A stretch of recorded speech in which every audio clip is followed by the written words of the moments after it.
Hello, my name is Sam and welcome to Brain Tech. In this video, I will show you how to turn on comments in YouTube or how to allow comments on YouTube.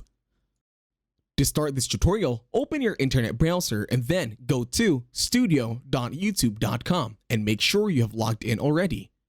The first step is to click on the button on the lower left, which is Settings.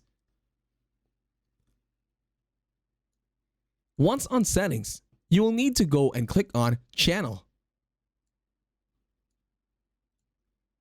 Once you are now on Channel, you'll now click on Advanced Settings.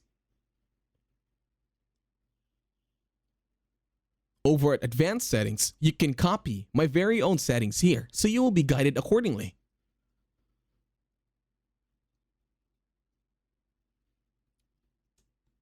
In here, you will need to tap on the second option, which means this channel is not meant for kids.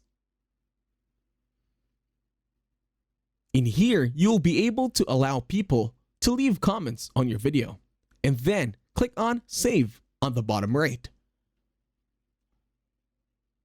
And that's it. Thank you very much for watching. Please leave a like, share, and subscribe to the channel.